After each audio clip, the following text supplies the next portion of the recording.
Պարոն Մարգարյան, այսօր 110-րդ տարելիցն է ցեղասպանության, պետական որևէ միջոցառում ամեն դեպքում չկա, դրա մասին մեզ հայտնի չի, ինչու է իշխանությունը նման կերպ այս օրը Որտեւ իրանք ոչ միայն պատերազմում են պարտվել, նրանք պարտվել են իրենց մոտ, իրենց հոգեբանորեն են պարտվել, իրենք իբրև մարդ են պարտվել, իրենք այլևս չունեն արժեքներ,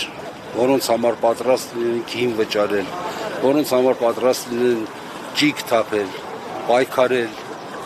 իրանք վերջացել են, պարտությունը իրենց միսու ոսկորի վրա է ազդել, իրանց ամբողջ էության վրա է ազդել, պատերազմում պարտվելը այդքան սարսափելի չի, եթե մարդը կարողանում է դիմանալ, մարդը կարողանում է դիմացկուն լինել, մարդը կարողանում է ոտքի կանգնել, իսկ եթե չի փորձում ոտքի կանգնել, դա նշանակում է ինքը անպետք է արդեն, պետք չի որևէ բանի, ես այդպես եմ կարծում։ Պարոն Մարգարյան, Հույդան լինելով այն հիմնական այսպես առաջ քաշող ուժերից մեկը մանավանդ Սփյուռքում, որ միշտ բարձրաձայնել է ցեղասպանության ճանաչման, պահանջատիրության հարցերը, երբևէ կպատկերացներ հենց այդ կուսակցության ներկայացուցիչները, որ օրը կգա, որ այդ առաջնահերթությունը ճանաչման, պահանջատիրության կբերվի ներազգային մակարդակի, որ այսօր այդ հարցը կդրվի հենց Հայաստանի Հանրապետությունում։ Գիտեք, 110-ամյակ ենք մենք տոնում, 110-ամյակի ընթացքում գուցե ավելի քան 25 տարի, բացի վերջի 25 տարի, որ մենք անկախ պետականություն ենք ունեցել եւ պետությունը ինչ-որ իմաստով հետամուտ եղել ցեղասպանության միջազգային ճանաչման, այդ պայքարը եղել է հիմնականում սփյուռքյան ազգային կուսակցությունների պայքար։ Երբեք չի եղել համընդհանուր պայքար։ Ես ցավով եմ ասում դա, որտեղ մեր պետականությունը այսպես ասած անկախ ազգային պետականություն չի եղել։ Գուցե հիմա էլ նույն վիճակի մեջ ենք։ Ես սա ողբերգություն չեմ համարում։ Համարում եմ, որ այստեղ էլ փոփոխություն տեղի կունենա։ Էլի կգա մեկ ժամանակ, որ ամբողջ ազգը մեկ մարդու պես հետամուտ կլինի հայկական ցեղասպանության միջազգային ճանաչման եւ իրավունքների վերականգնման։ Սա պահ է, ժամանակաշրջան է, փուլ է, մեկ հանգրվան է, որ կանցնի, վատ երազի պես կանցնի։ Ես վստահ եմ, որ կգա նորից այն ժամանակը, որ մենք միասնաբար ոտքի կանգնենք մեր իրավունքների վերատիրանալու համար։ Ինչպես։ Ինչպես պայքարով, միասնականությամբ, ուրիշ ձև չկա։ Եթե դու ազգային նպատակներ ես հետապնդում, այդ ազգը միասնաբար պետք է կարողանա այդ նպատակը հետապնդի։ Այդ միասնականությունը կազմակերպությունը նշանակում, այդ կազմակերպությունը պետականությունն է։ Այսօրվա պետականությունը գուցե ատակ չի, կարող չի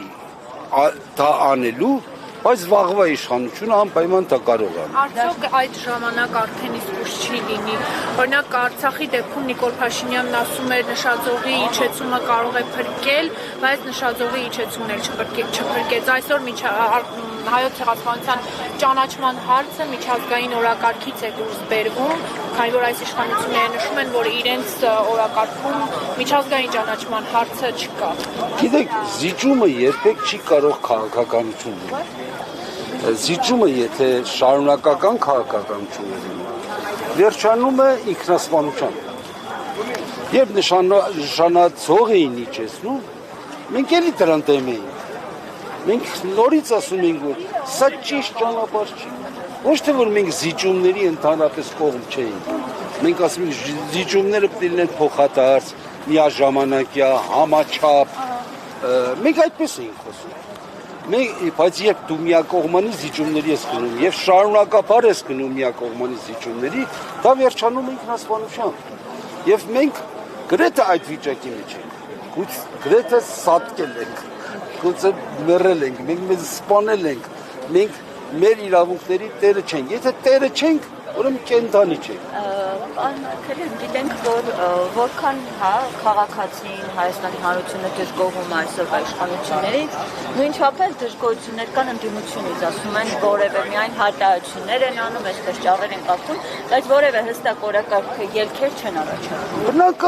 Բնական է, որտեղ այս ժողովուրդը ընդդիմությունից պահանջում է, որ այս իշխանության հեռացնել։ Քանի չի հեռացրել, դժգոհ կլինի, բայց ինչպես պետք է լինի։ Այսինքն դա բնական բան է։ Մեզնից ակնկալվածը մենք չենք կարողանում ունել։ Եվ բնականաբար վերլուծել եք, ո՞րն է պատճառը, որ մինչ օրս չի հաջողվում։ Այս շարժումներ ձևավորվեցին, ոչ ոք չունի նման հնար, նման ձև, որ 1, 2, 3 քայլ եւ ինչ-որ մի ծրագիր հաջողվում։ Այսօր չլինի, վաղը կլինի։ Վաղը պատերազմից 5 տարի անցել, ինչքան շարժումներ ձևավորվեցին պահանջով իշխանության հեռացման, բոլորը հերթով նավազեցին։ Բայց ամեն մի շարժում ունեցավ վերջապես իր արդյունքը, ձեր բերեց ինչ-որ մի արդյունք, ինչ-որ մի բան հետաձգեց, ինչ-որ մի բան խանգարեց, այդպես չէր, որ անարդյունք էր, վերջնական արդյունքը չի գրանցվել, կգրանցվի, ես ձեզ վստահեցնում եմ։ Պարոն Մանուկյան, դաշնակցությունը գեղեցիկ առավոտ կարգմանակ եւ կտեսնեք, որ գրանցված է։ Պարոն Մարգարյան, դաշնակցությունը նախագիծ է առաջ քաշել ցեղասպանության շղթումը, քրեականացումը ավելի խստացնելու։ Այսինքն գործող օրենք կա արդեն պատիժ սահմանվում է։ Դուք ի՞նչն եք ուզում ավելի խիստ լինի, ի՞նչն է ձեր առանցքության պատճառը։ Ես խորհրդարանական բանից մի քիչ հեռու եմ։ Ավելի լավ է դուք հարցը տաք խորհրդարանի պատգամավորներին, որ կարողանան ավելի ստույգ պատասխանել։ Բայց ես հասկանում եմ, որ